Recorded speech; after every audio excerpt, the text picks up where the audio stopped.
But I was actually looking at Facebook memories, which I like to do to torture myself occasionally. And I saw that I think it's tomorrow is actually the anniversary of us starting the Brandon Sanderfans podcast. It's like our 4th anniversary, right? That's correct, yeah. Jeez. Goodness gracious, it's been a while. You know, we started this podcast sort of as a way to keep in touch. And then, when we ended it, we never spoke again. Because we don't have conversations that aren't recorded, listeners. That is correct. But the other day, we finally had, successfully threatened Joseph Broseph, who's on the call with us, into finishing the first trilogy in Mistborn. We decided that maybe we should bring it out of hiatus so that we could all talk about it together and sort of gush over something that we all enjoyed.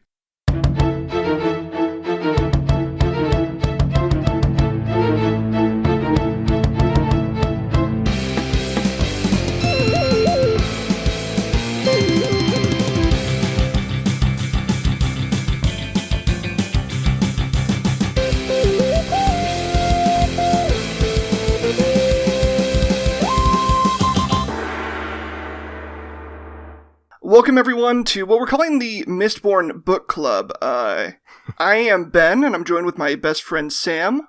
Hey, Sam, how you doing? I'm good, thank you, Ben. You know, Ben, it's been a long time since I've ever talked to you, but I'm so glad that we're doing this. And what's even better is we have a treat today. We are joined by our best friend, Joe Bro. Hi, Joe Bro.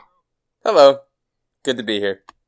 So I call this sort of a Mistborn book club, Yes. Not because we actually had like a club where we all decided to read Mistborn, but more like I threatened Joe Bro with a club to read the book Mistborn, the first Mistborn trilogy. So if anyone listening to this hasn't read the first Mistborn trilogy and for some reason decided to find an audio podcast on YouTube of someone who had read it for the first time, there will be spoilers in here for the plot of Mistborn. Just go ahead and read it. There's no way this podcast is going to be better than those books, so just read it instead. I guess, starting out, we should ask you, Joe Bro, what were your overall impressions of Mistborn, maybe versus other books you read, or how did you feel about it? Garbage. Hated it. Yeah, garbage. No, it is beautiful.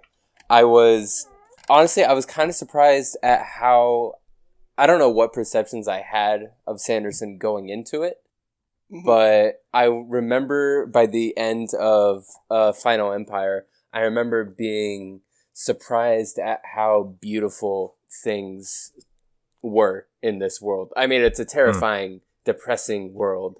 Yeah, it's an awful place to be. I don't want to go there.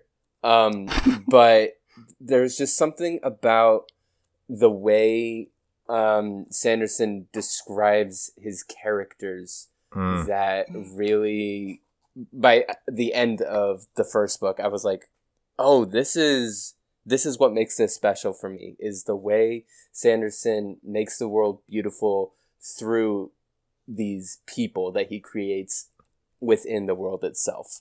So those were like my by the end of Final Empire, were like my first wave of thoughts, was how overwhelmed I was with how beautiful each character is realized and fully comes to life in their own way.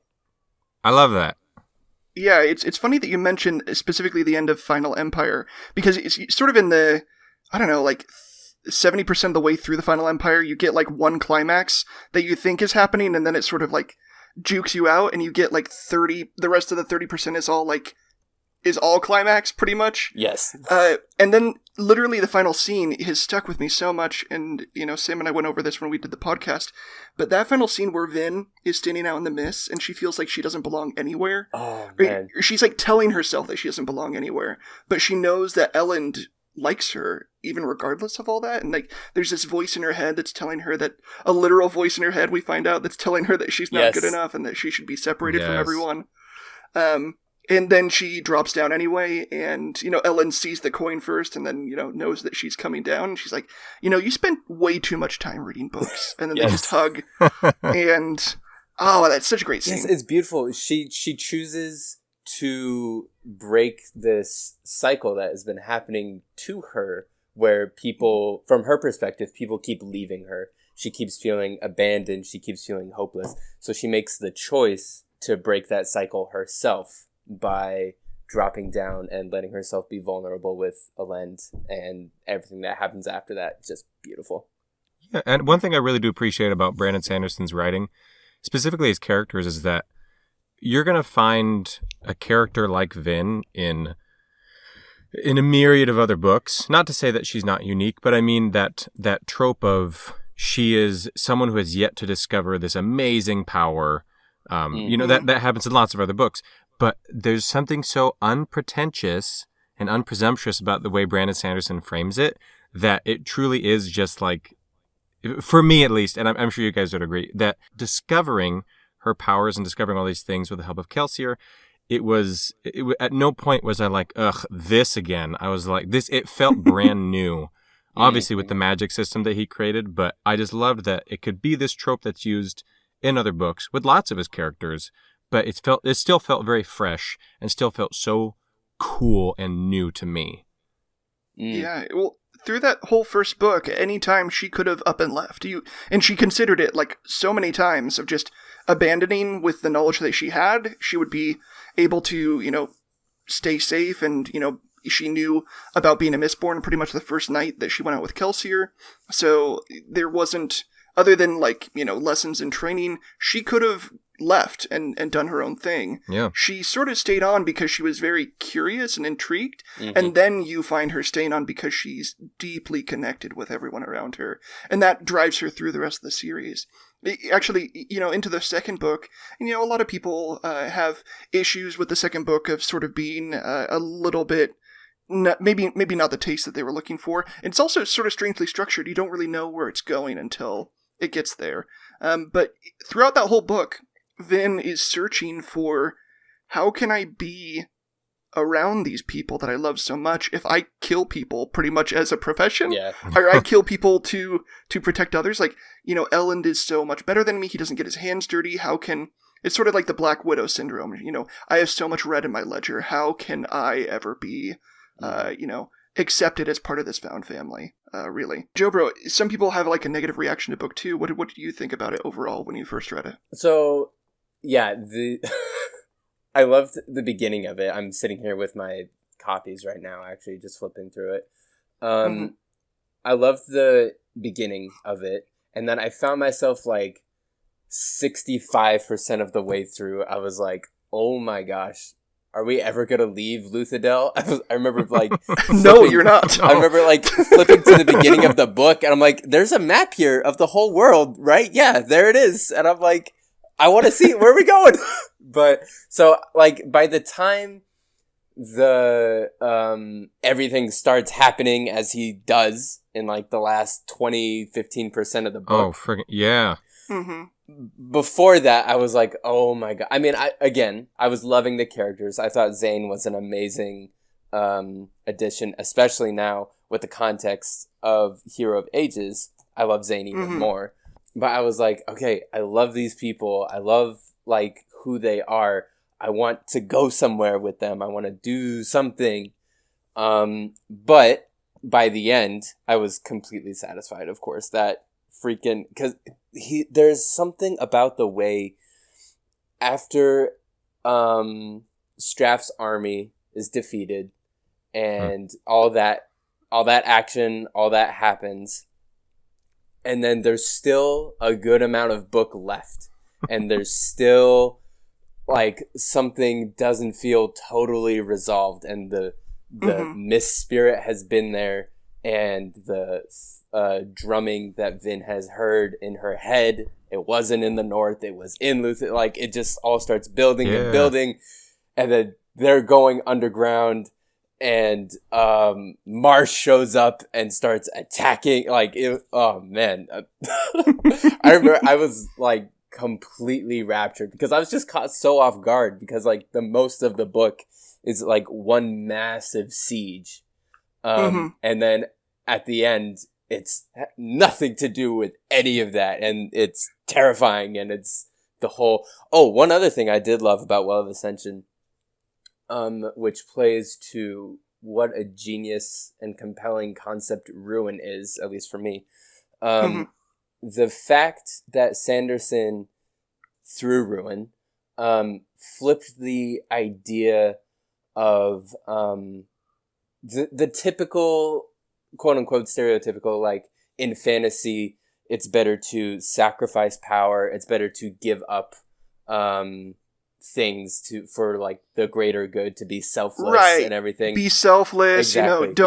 Don't save Ellen. Exactly. That's but the fact that was a trick, I thought was absolutely genius, because I didn't see that coming, because I, like everybody else, I'm sure, was just like, yeah, that's just what she's quote unquote supposed to do. That's what the hero is supposed to do. They're supposed to not want the power. They're supposed to give it up in the name of something greater.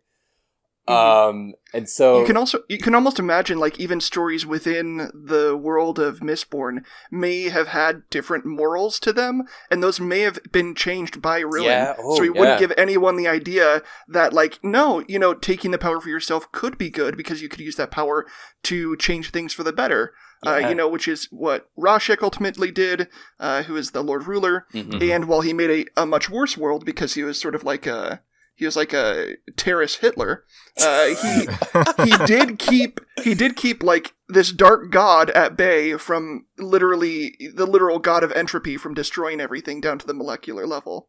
That was something that happened throughout the entire trilogy, but specifically in Hero of Ages. I want to go back to Well of Ascension, but specifically in Hero of Ages, where the entire trilogy has been about, or at least it started out as hating the Lord Ruler. The whole first book is they're going to kill him. And like trying to do something better and everything. So Vin and the company, of course, but Vin specifically goes from hating the Lord Ruler to when she finally takes the power at the end of Hero of Ages. She becomes what she becomes. She ends up thanking the Lord Ruler and actually understanding him even more. Which was not a progression I was expecting. There literally is a line in the Hero of Ages where she thinks of, like, towards the end, she thinks about the Lord Ruler and how she actually appreciates what he ended up doing. Obviously, he still sucks. Like, slaves, ska, subhuman treatment. Yeah, horrible things. Exactly. And then just fell into became a garbage pile. But I loved that part when Vin had that power. And she was trying to change the world to fix it. She was plugging the places where the ash was spewing. She was trying to fix the red sun. They're called the ash holes. They're called the ash holes. Yes, they are. Hey, that's canon, baby. And she was doing it all. She's just making everything worse, like exactly like he was. And I loved that part as well. It just, I didn't expect from the beginning of the trilogy, from the beginning of Mistborn, to think of the Lord Ruler as like an actual character. And the fact that Sanderson was able to do that without really ever having the Lord Ruler himself be a character, does that make sense? Like, we got to know so much about him after he was already dead, like through the things that he wrote on metal in the caverns underneath the cities and everything, and Vin understanding him more after she takes Preservation's power and everything like that. So that was another surprise that I did not see coming, that I really appreciated. Well, I remember when I first read it, I was disappointed in a way when the first book ended how it did, with them killing the Lord Ruler, because I was like, that's the whole thing. Like, what are you going to do from here? This is dumb. It was not dumb. I loved it. And this is what I'm sure Brandon Sanderson's also doing with The Way of Kings, is that there's little story arcs, and then there's one big story arc. But he doesn't, it's never too cumbersome to where I feel like I'm sorry, the trilogy itself, the first trilogy, it was never too cumbersome where I felt like I can't comprehend any of this. I don't know what's going on. He still kept everything very tightly woven and comprehensible to his readers with where he was going. But I remember at the very end of the first book, I was like, I guess the next two books are just going to be about how everything is great. The end. Yay. No, it's mostly about how everything is screwed now. Yeah, exactly. Everything's bad. The irony of, to go back to Well of Ascension, the irony of that book is that it is a book that is about all these petty squabbles that come up from, the power vacuum, while they're still ignoring this big problem that Rashek literally warned them about in his last message. They just, couldn't figure it out, in time. The players in the books are sort of working at our same level. They know bits and pieces, but there's huge interconnected tissue that we don't realize until something big happens. Yes. Like for the end of the entire series, it's like when Marsh takes out her earring, you understand this entire time everyone's being manipulated by Ruin, in small ways. At least Vin has been manipulated that entire time. Don't trust anybody with skin pierced by metal. Mm-hmm. Yeah. Yeah. That's why my wife doesn't wear earrings. There you go. I'm curious, Joe, when you were reading the book, there's a map in the front, there's the Arcanum in the back. You're reading the paperbacks, right? I read paperback for Well of Ascension and Final Empire. Hero of Ages, I read on a Kindle. Gotcha. Ooh, did you refer Kindle. to the maps and the Arcanum much? I did, especially the first one. I went to the back every other chapter, basically, because I was like... Oh, you're like, a lurcher, what is that? I know, Jeez. I was like, what the... I was like, all these metals we don't know, metals that are still out there. Uh-huh. Every metal has a counter metal, basically, and then you can combine them. And I was just like, what the heck is he talking about?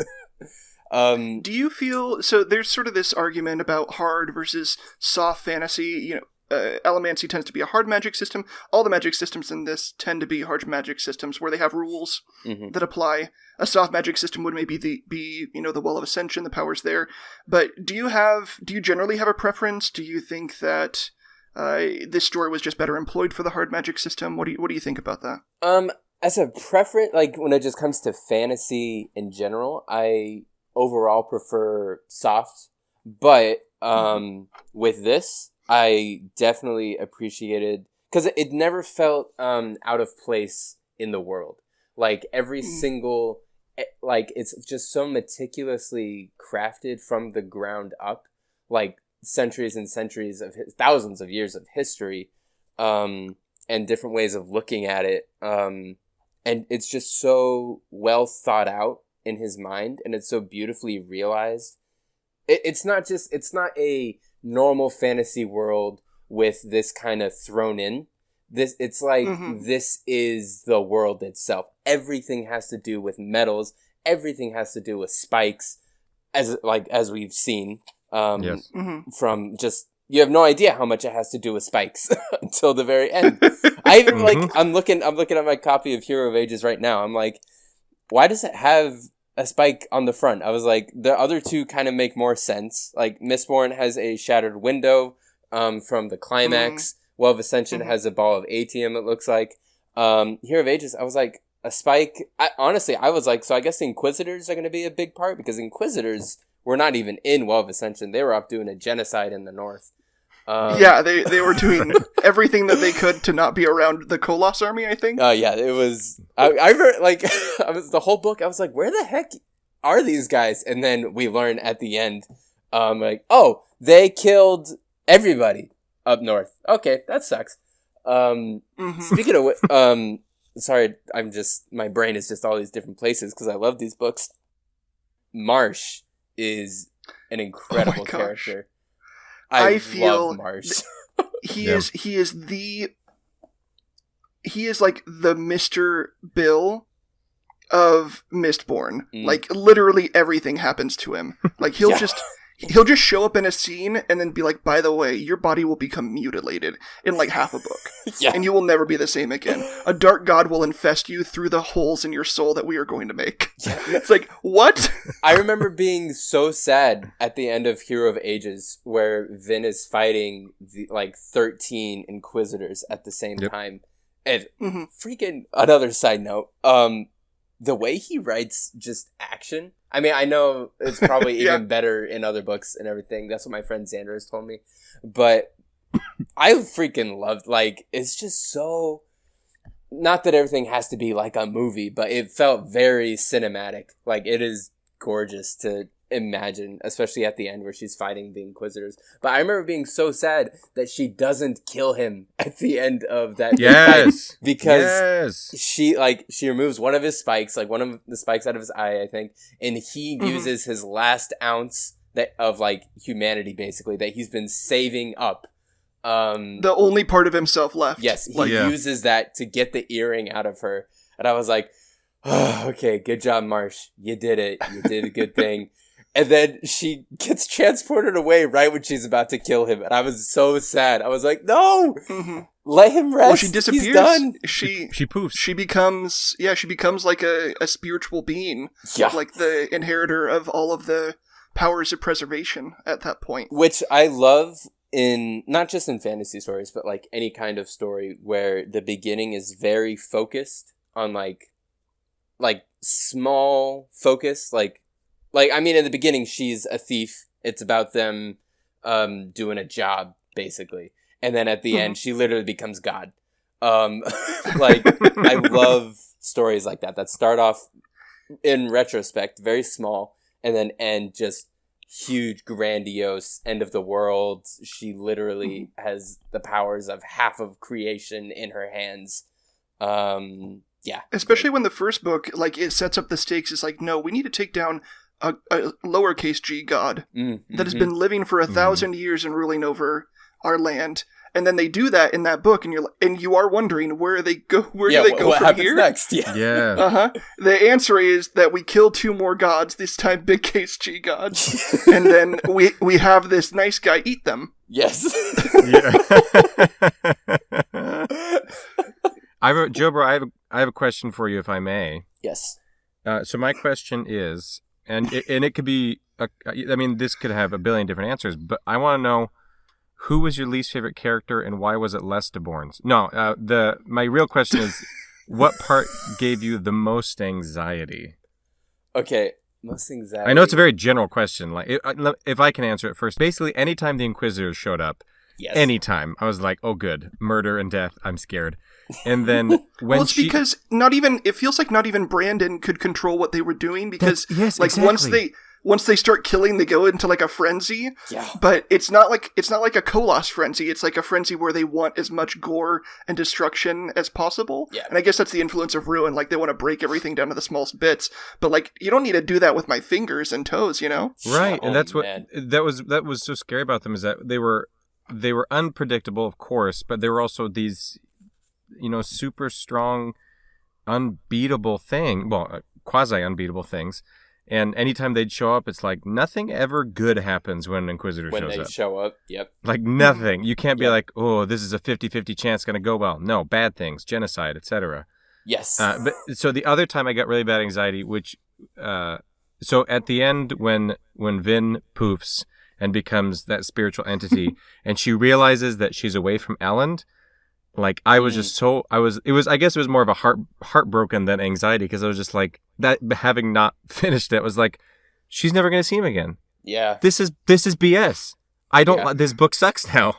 And then, I mean... No, Ellen just gets God GF, he just gets God GF whenever he prays. That's like texting. Yes, yeah, exactly. She can come, and he can be like, I'm so sorry, I left the milk out. And she's like, I forgive you, literally. I am God. I forgive you. Check it out. I made more milk. Voila. So yeah, what gave you the most anxiety? If you could pin down 1 or 2 things. Well, first, to talk about that ending with Elend and Vin, oh my gosh, I'm a big softie. I love romance in my fantasy specifically. Mm-hmm. So I also was very sad when that was starting to set in. I was like, oh no, because at that point I thought Elend was gonna live. Same. Yeah, same. I was like, yeah, because Vin died. Someone's got to live. And I was like, they're not going to see each other again. That's so sad. And then she's like whispering to him, and he can like hear her voice. Yeah, and my gosh. Part of him knows that it's her. I was like, oh, that's so sad. And then he gets his head cut off, and I was like, okay. But when you asked that question, the first thing that came to my mind was the prologue for Hero of Ages, where it's from Marsh's point of view, and he Ooh. is creating a new Inquisitor, and it is Oh my gosh, yeah.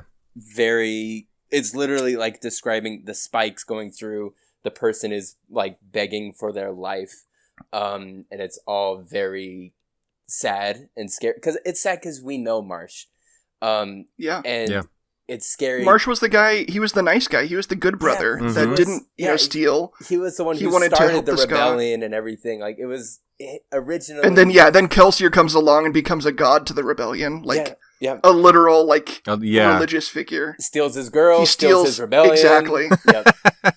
Just everything about Marsh. I love Marsh so much. The other thing, kind of was what we talked about.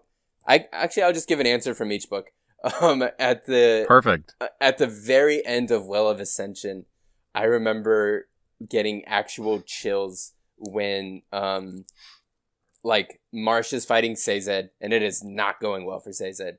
And Elend is literally bleeding out and dying, and Vin has the power, and then she lets the power go, and she's laying there with Elend, who's dying, and you hear Ruin's voice, and he says something like, "I am free," or something like that, and that's how the chapter ends. Oh man, yeah. And I was like,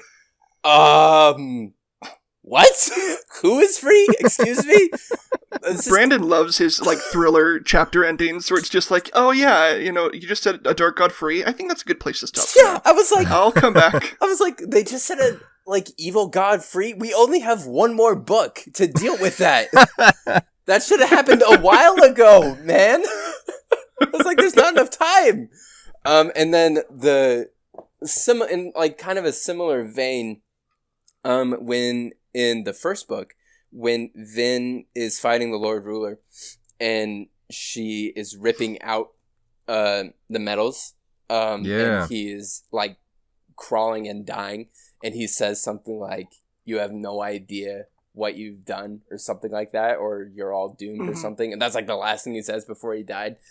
I don't know why, but that really impacted, because I think it's because I went into this unbelievably blind. All I knew was a lot of people close to me really like this guy's work, and my friend Xander said this was the perfect place to start. So I didn't know anything about what was happening, and so when he said that at the end, knowing I still had 2 more books to go, I was like, what could be worse than this guy who pretended to be God, and literally the world is horrible because of him? Turns out a lot. A lot could be worse. Yeah. But yeah, those were the most tense moments, I guess, for me from each book. Definitely. Those are, I agree with you 100%. Every single time that Brandon has one of those cliffhanger chapters, especially the ones where you have to turn the page to get to the next chapter, I'm like, oh, screw you, man. I'm not doing this. Yes. Do you remember the first moment? Because usually when you start a new book, there's sort of a dating period where you're trying to figure out if you jive with this book. I was wondering if you knew the first moment that the book started to grab you or it started to click with you. Yeah. Okay. So I started listening to this actually on my drive back from Arizona, hanging out with you guys for Thanksgiving, and I was driving back and I had the audiobook and I started listening to it, and while listening to it I was like, I didn't really know. I was like, I just didn't know. Like I said, I was going in completely blind. I've never read anything by Sanderson before, and so I didn't know the plot, I didn't know the vibe, I didn't know the world, and so I will admit it took me a little bit to really click with it, but the moment, it's funny that you asked that, because I actually do have a specific moment, and it was when Kelsier it's their first night out, and it's the first night Kelsier is showing Vin the ropes. Puts the metal belt on her, and he puts the ingot down, and they go to the top of the wall. Yeah, no, it was the wall. It was the wall part. That's what I was going to say. It was the, her struggling so hard, because suddenly I had this idea. I was like, oh man, this is going to be really cool when she really comes into her own. Because I was like, I really felt like I was seeing the beginning of something special in her character. And I was like, wow, this is going to be really cool to look back on and to think about how far she has come. Because the main thing I was sold on was Vin as a character. I really like... Girls. Yes. Well, that is true. In general, I kind of find female protagonists easier to empathize with, at least at first. So Vin was already the big pull to me. I freaking love everybody, though. Don't get me wrong. But yeah, it was their first night out where I was starting to realize how magical this really could be. The dark. They both have their mist cloaks on. She's struggling, but he's not like a dick. Like he was genuinely. I mean, it's Kelsier. So yeah, that was that moment. Their first night out was when I was like, oh, this could really be something special that I could really see myself loving. So that was the moment. I love that. Well, Ben, what about you? For me, if you remember, I know it was a while ago. Yeah, it was a while ago. I would say when it really clicked for me was the first fight scene that Kelsier had, when he goes to keep Venture. Oh, yeah. And he murders like dozens and dozens of people. At the time, I'm like, this dude is very cool. I very much like this dude, and these are all good killings. And then I realized a little bit later, I'm like, oh, most of those were probably Scott that he was killing. Oh, no. Because noblemen are way too valuable to... Yeah, they wouldn't waste on that. Yeah, they wouldn't waste a nobleman for a haze killer because you could be the father of a Mistborn, someday, or a mother of a Mistborn. So why would they put you in those positions? So they'll just send you up to a brothel instead. For me, I think it was that the way that Sanderson describes action is... Like you said earlier, Joe Bro, it's so kinetic, very cinematic. He said this before. I watch his live streams often, and he said he writes his action scenes like a Jackie Chan movie would be. Like, he wants to be able to envision, like, what are the stakes in every single moment?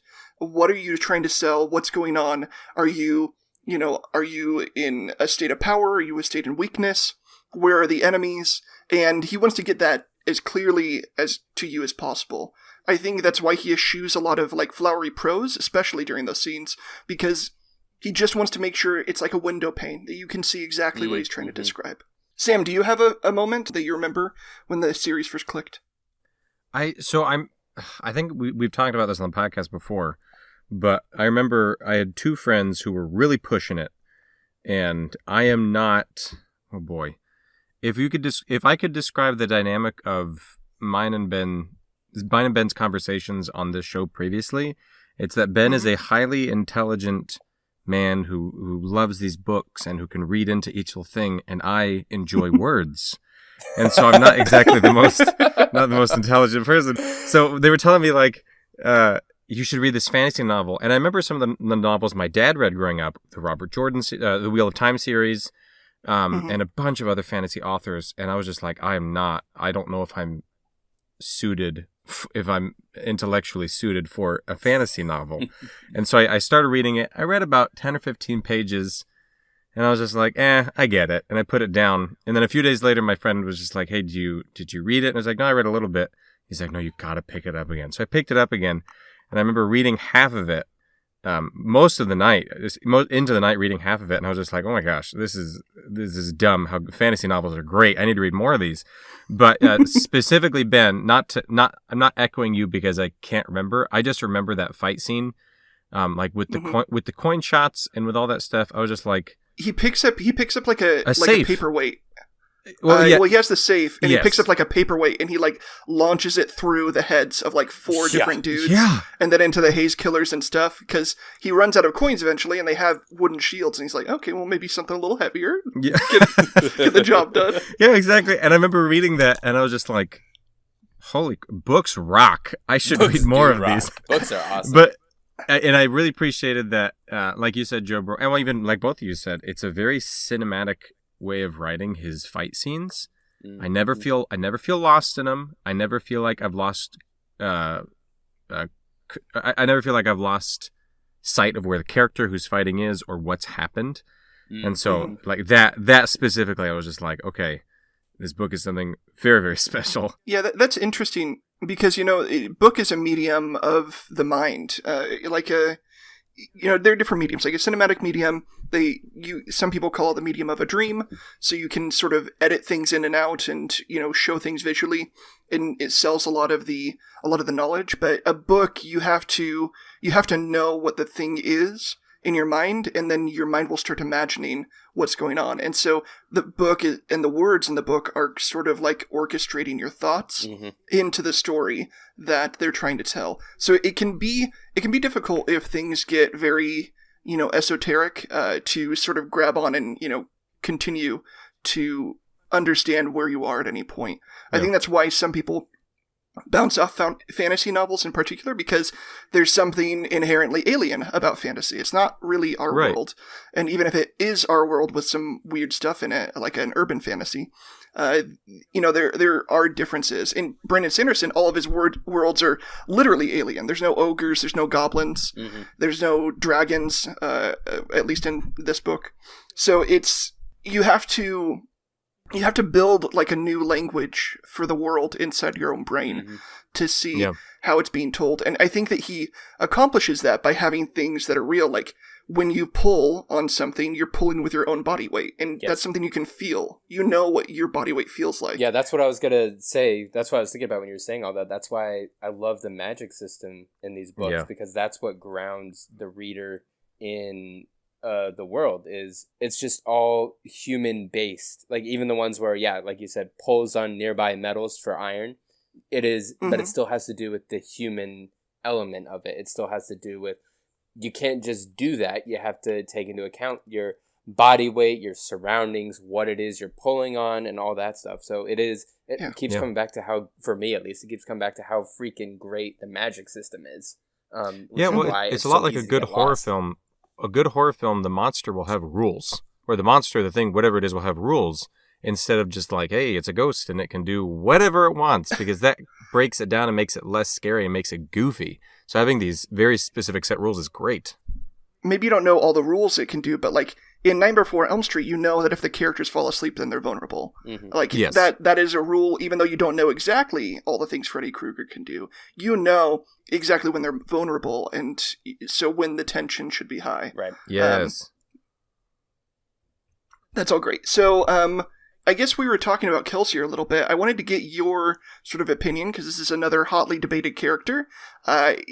Joe Bro, how do you see Kelsier? Is he a hero? Is he sort of an anti-hero? Is he a megalomaniac? Is he a sadist? Like, what's his deal? Hey, Joe Bro, Kelsier, hot or not? Hot or not? Well, first of all, he's hot. Easily. Those scars? Yeah. You want to touch him? Yeah. You want to poke him a little bit. Here's the thing about Kelsier, from a dude who literally just finished these books, for the first time, first introduction to Brandon, blah blah blah. He, for me, well-intentioned, didn't really think things all the way through. How dare you? Just kidding. I agree. No, I swear, the 11th metal, it's going to fix everything. It's going to work. It's going to be great. Yeah. When I think about all the promises he made in the first book and everything, I'm like, oh boy. So I like Kelsier a lot as a character. But he's not perfect.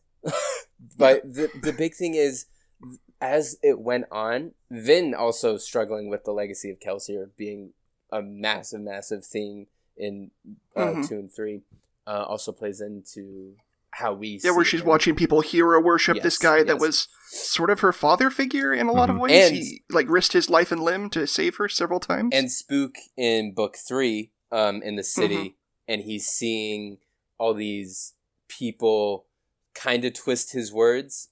But then he's like, but are they twisting his words? Because he wanted people to survive. This is helping them get by. Yep. Yeah. He's fascinating. But yeah, if I had to sum it up, I would think well-intentioned, very slightly misguided. Because it is, he loves himself. He really does. There's nobody who loves Kelsier more than Kelsier does. Well, one thing that I want to mention is Kelsier. So let's go over Kelsier's history. He was born and raised sort of a son of a nobleman by proxy. Like, he didn't ever live the life of a Ska, really. His mom was really well taken care of until she was killed, I think, by the Obligators, if I remember that exactly right. I might be wrong. Anyway, so he did go through stuff then when he was on the streets, and he started a thieving crew. And there is a question of, Kelsier was on the streets, he was doing hard jobs.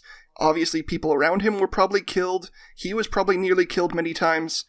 Why did he snap so late? He didn't snap until after he went to the Pits of Hathsin. Right. And even then, after he had worked there for months, and finally Mare sacrificed herself, giving him the atium, and she died, that's when he finally snapped. So even all the scrapes on his arm wouldn't cause him to snap.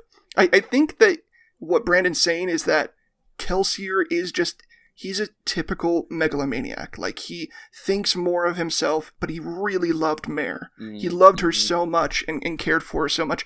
That was what finally made him snap. That's what took him to the brink. Before then, everything else could wash off his back, it's fine. Things will get better. Maybe I have to go into hiding. It's okay. These things happen. It's a dangerous life. It's a dangerous world, but I'm better than it. And I think that's when, he had the difficult response that, maybe Mare betrayed him, and then Mare sacrificed herself for him, and so maybe all of these conflicting feelings. I think that Brandon's subtly trying to tell us that there's something deeply wrong with Kelsier that makes him not simply heroic, but like all good characters, he's just not one thing. Right. Vin is not a hero either. She's not just a hero. She's got a lot more going on than that, as evidenced by literally having, the voice of her brother echoing words that maybe he didn't even ever say that are, coming from Ruin himself. So I think that Kelsier is really interesting, and it'll be interesting, like, as you read other characters in the Cosmere, maybe how your experience with him changes or evolves as you see other characters sort of maybe also who don't fit in a neat little box. Beautiful. Those are the best kind. Kelsier's very chaotic good in terms of D&D. If we were to characterize him, he's chaotic good because he wants to do good. It does not matter to him how it's going to get done. So he's going to lie to people, and he's going to kill people, and he's going to do all these things. He's going to literally appear after death. Yeah, very good point. Absolutely. Speaking of which, he got me. You have his bones walked around by a Chondra. Literally. By a bowl of Jell-O. Sanderson got me good in Hero of Ages. I really thought, and I look like a complete idiot because I kept talking to my friends immediately around me, like who live here and everything, about it because they were ready to get to. About how I was like, holy crap, why is Kelsier appearing to Spook and not... Because my big thing, I kept waiting. I was like, why is he appearing to Spook and not Vin? I was like, is there something that we're not seeing about Spook? Because I was like, the whole book, he's been in the background. Speaking of which, I really love Spook in Hero of Ages, by the way. But I was like, what is it about Spook that is making Kelsier appear to him in this book when he's like dealing... Because his story in Hero of Ages with the city taken over by the Citizen and everything, all of it is very Kelsier-centric. And so I was like, what is he... Why is he appearing to Spook? I was like, Vin needs help, dude. I was like, Vin needs to see, needs help. And then the reveal, where everything in that freaking book has to do with the spike. It was just... Yep. My jaw was on the floor. I was like, oh, of course, you idiot. Of course it's not Kelsier. Did you record yourself for a live reaction? I gotta see that. I should have. You recorded for the book.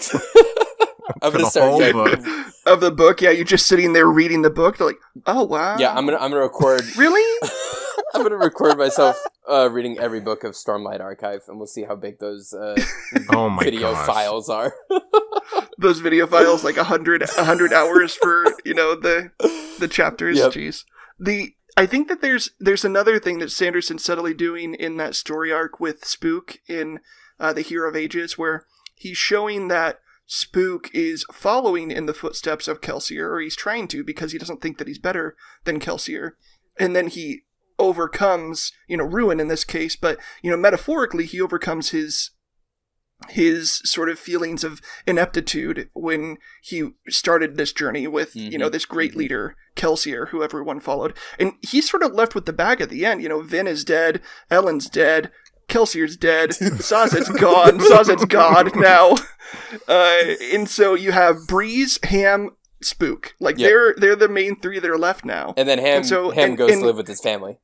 Yeah, and then Ham... Exactly, yeah. Ham doesn't want to lead anything. He wants to go live with his family. All right, I'm done. Breeze is not the person that will lead. Breeze is the person that will maybe get the fops on board, which is important, in its own way. He's good, maybe with making negotiations, but Spook is the one that is the only one that's leading anyone at the end. Yeah, that's true.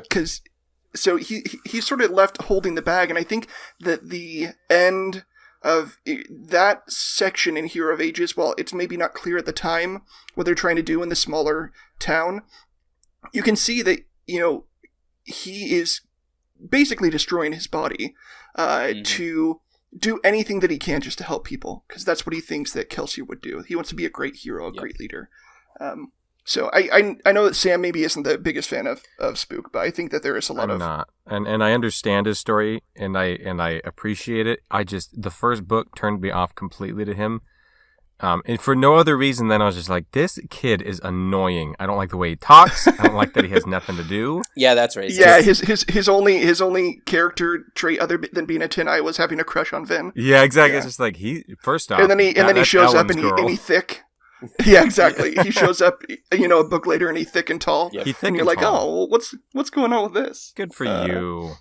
He had a growth. One thing before we jump off Kelsier, I did grab this. So Brandon does a lot of Q&As with fans, and these are all compiled by really dedicated members in the fan community for the Coppermine, the 17th Shard. Mm-hmm. They have a site called Arcanum where they compile all of these questions and answers.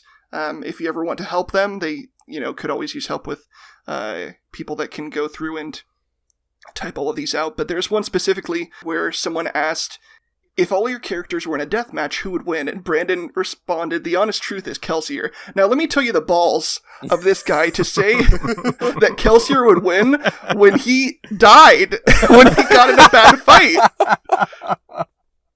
He died from like a backhand. Exactly. He got backhanded into death. It's like a cartoon where like his head was like spinning around. Yeah, literally. Oh my god! But he says specifically because all of his characters, Kelsier is the one that is ruthless enough to get what he wants. Others would not be as ruthless, which makes sense because even in that fight, he's getting what he wants. Yeah. It's his backup plan that he's like, well, I may die here, but at least I will become, Mist Jesus for everyone. Yeah, that was I'm a crier. I cry at fiction, but at the end, when I'm already in tears, basically, Sazed's letter to Spook at the very, very, very, very end. Yeah. Where he's talking about... He has the book of all his religions, and he has the book of all his writings. I'm trying to find it, but I can't find the exact thing. Anyways, he is like, don't worry about Vin and Elend. They're here. They just want to rest. And then he's also, and Kelsier says hi or something like that. I was just like, I'm glad he put that in there. I like that mental image of the three of them hanging out in heaven or whatever. But I just like... At least he didn't say, Clubs isn't here though. I guess he went to... Oh no! I'm new at this, but maybe he went to hell? I don't know what he did, while he was a soldier. It must have been worse than Kelsier, though, because he's literally right here. He's looking at me right this. In heaven. I asked Jose what happened to Clubs, and he said, don't ask about it. I don't know what that means. That's funny, yeah. Yeah, his Club's there, and then it's just ... He leaves you on red. God left you on red about that. I gotta go. Oh, man. Well, do better. Here's a new world. I tried to fix a lot of this stuff, but, sort of up to you guys now. You can call me Harmony. By the way, that's his name now, Harmony. Yeah, Xander told me that. Yeah. Dan Harmony. Yeah. That's such a cool... I love that. Yeah. Yeah. So, yeah, just to finish off that question, he said that his pitch on Kelsier was that he would be the villain in any other story. It just happened to be that he was the right guy in the right place, and his goals happened to align with killing a worse guy, or at least who we perceived as a worse guy. I mean, let's not mince words. The Lord Ruler was racist. Yes. When he had the power, he used it to, keep everyone on the planet from dying as much as he could, but then he used his actual powers in life to oppress everyone that he didn't like and then help all of his friends. So, not a good dude. No. But he was concerned about everyone being able to be preserved, everyone being able to live in that world. So I know we're trying to move past Kelsier, but I do have a question for Joe Bro. And so at the time, at least when I read the book back in 2008 or 2009, Nathan Fillion was like everyone loved him because there was, there's Firefly, there was Firefly Castle, was so hot right then. There was Dr. Horrible's sing-along blog. Like there's all these things that were in the main public eye. The hammer was his penis, The hammer was his penis, yes. And so people were like, OMG, Nathan Fillion would be the perfect Kelsier. And it's like, I disagreed then and I disagree now. But Joe Bro, if you could cast somebody as Kelsier, who would you see as pulling off a convincing Kelsier? Nikolaj Coster-Waldau, Jaime from Game of Thrones. Oh, yeah. Oh, my gosh. Yeah. He's so good. Mm-hmm. I need to Google who that is real quick.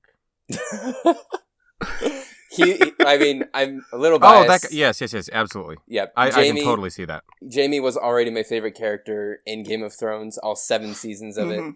And it was just perfect. It was, actually, I would feel bad. I don't think she's going to listen to this. But somebody else suggested it to me. And then I was like, oh, holy crap, that's perfect. I kind of had a Ewan McGregor type before that.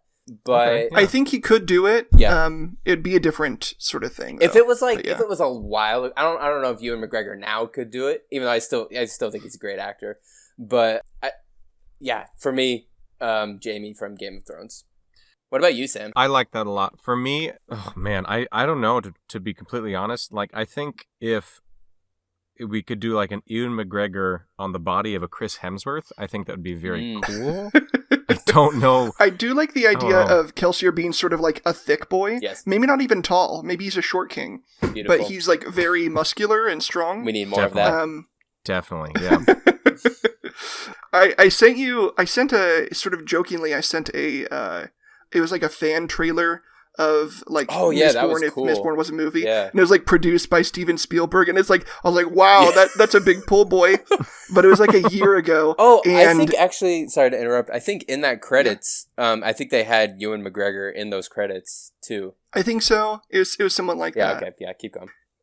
But they did one that I had never considered before, and it was Chadwick Boseman as Sazed. And I was like, he would have been so good. Yeah. Whoa. He would have been so good. That would have been beautiful. Oh my gosh. Yeah. He's just got such a warm, kind presence, and he can also be ferocious, and he can carry that book 3 plot of where Sazed is feeling just all of broken. his doubts, and there's all this darkness. Yeah, Sazed is not really built for all this conflict, even though he's sort of put himself in it his entire life. The end of the world is a hard thing to go through. It's a surprise that not more people sort of broke under that pressure. I think Elend needed to go through some of the things in book 2 that he needed to, so that he could survive in book 3. Good point. I definitely agree with you there. I need to. So I've been rereading rereading Mistborn, in French. Of course you have. I know it's not a pretentious thing. I understand French, and I found the books. Sam understands Bookman's. French, yeah. And it's definitely a lot of the words I did not learn when I was learning French, because that's just not the language that I spoke. But it's really, really. It's they don't really have cool. any of the Creole words for like crab cake in there or anything. They don't. They absolutely not. Sam, do you sort of think of when you're reading in French, do you think of the names as French names, like Vin becomes Vol and Kelsier becomes Kelsier? Or do you think of them in English still? Kelsier. No, so from the moment I learned that it was all French based when he yeah, wrote all the names are like relative, like the world is relatively French based, like the close streets, the cobblestones, the tall buildings. Yeah, exactly. Ever since I learned that, I've always, like, at least when I'm reading, I'll always read them as the French would pronounce them. But it actually makes me appreciate a book even more when reading it in French. I know it's kind of weird because it's already just this great book. Because I just imagine, I imagine it being in a, like, you know, set in a French society, in French high society, and the snobby people. I'm like, oh, I want them to die even more, knowing that they're French snobby people. Yep. It's like, oh man, they really need to invent a guillotine. You know, these guys.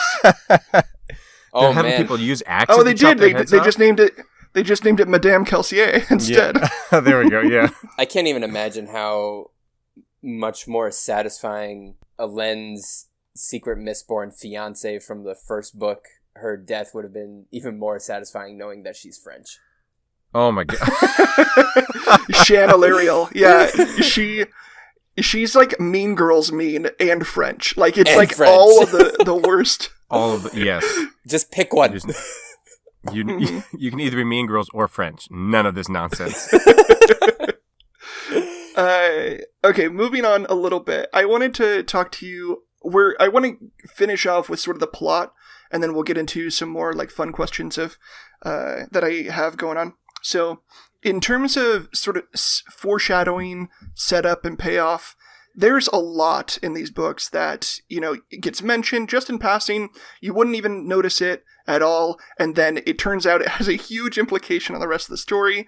I want to know, how did all of that work for you? Did it seem contrived at all, Dude, or did it seem earned? The freaking earring? Are you kidding me? I'm still, like, mind blown over that. I could not believe it. Like, I was shocked. To me, that was genius. I remember when you finished the book, I sent you the prologue, which had the epigraph in the prologue, which has arms. Yeah, he will have the history of our people on his arms. Oh my gosh! Or carry the world on his arms, or sorry, I don't know the exact quote, but it's that prophecy becomes mistranslated later down the line because it's written on paper. Mm-hmm. And then, like, Sazed's like, oh, wait, it's me. Yep. It's on my arms. Yep, it says, They say I will hold the future of the entire world on my arms. Yes. Yeah. Oh, man. Yeah, oh, my gosh. I've only read them once. And literally, like, the week before last was when I ended. But I don't remember any of it feeling contrived. I just remember it being... I think it would feel more contrived if it was not so painstakingly clear that Sanderson had thought, like, it is very clearly just his story from beginning to end.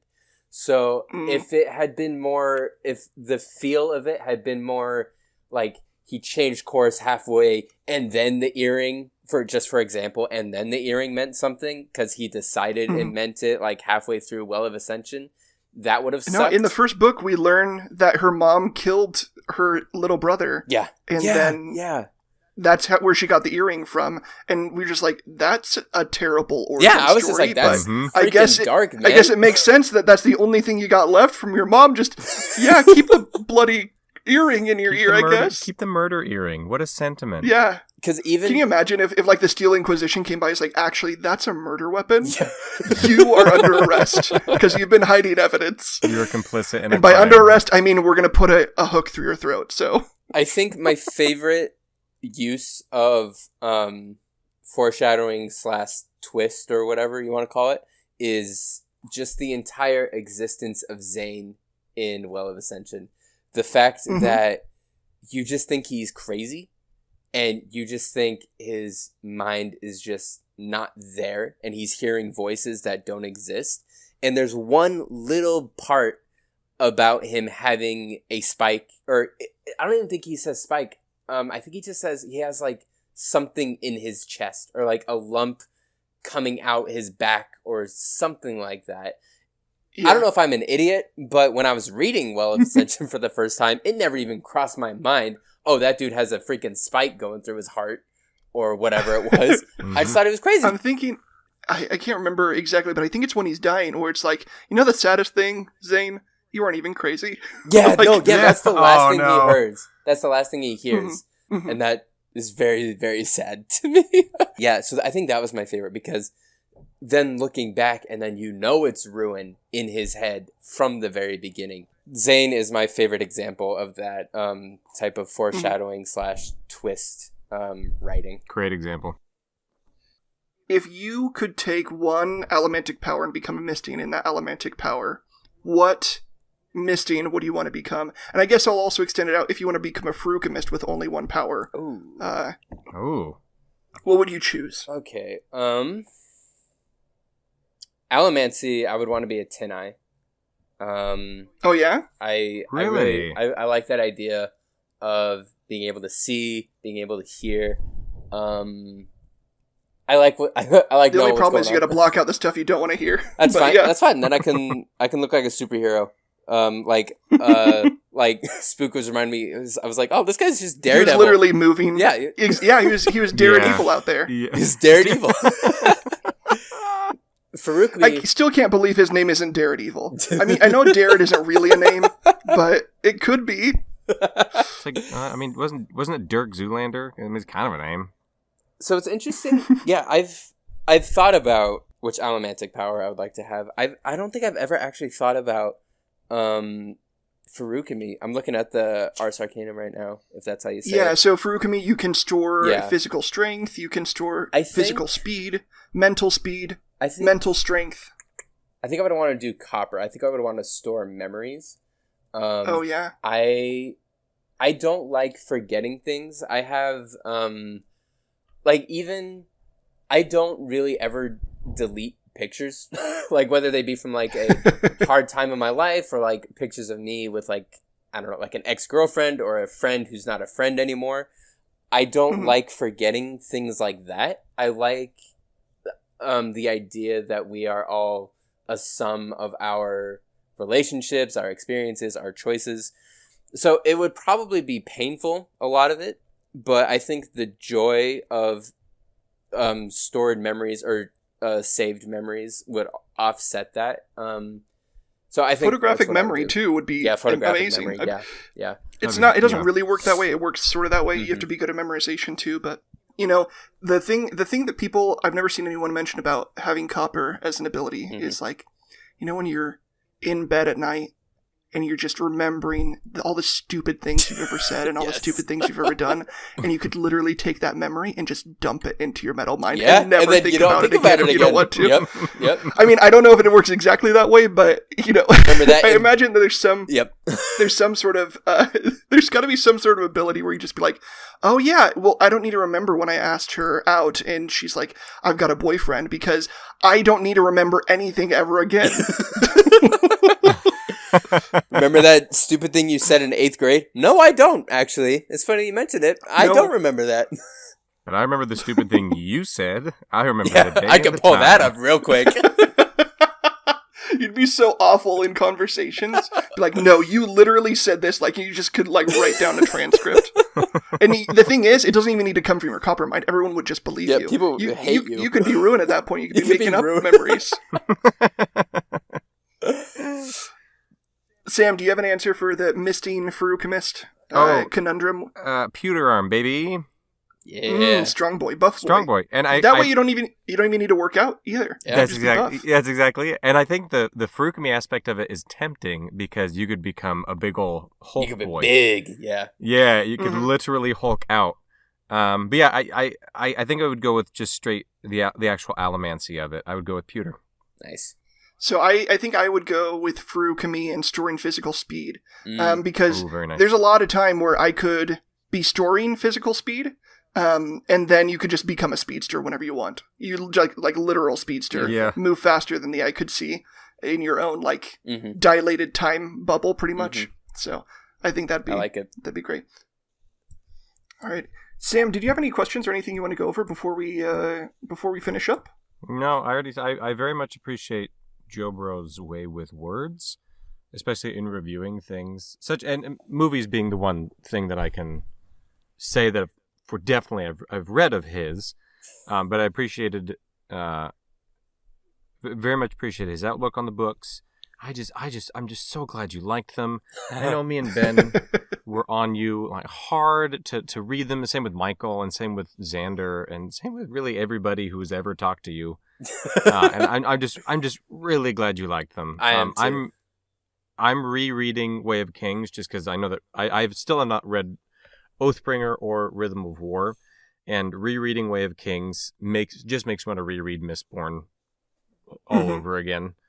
Just because it's just so good. It's so beautiful. So, Jobra, I'm so glad that you were able to read it, and I'm glad that you're able to come on here and talk to Ben and I about it. Me too. That was a lot of fun. It was a treat.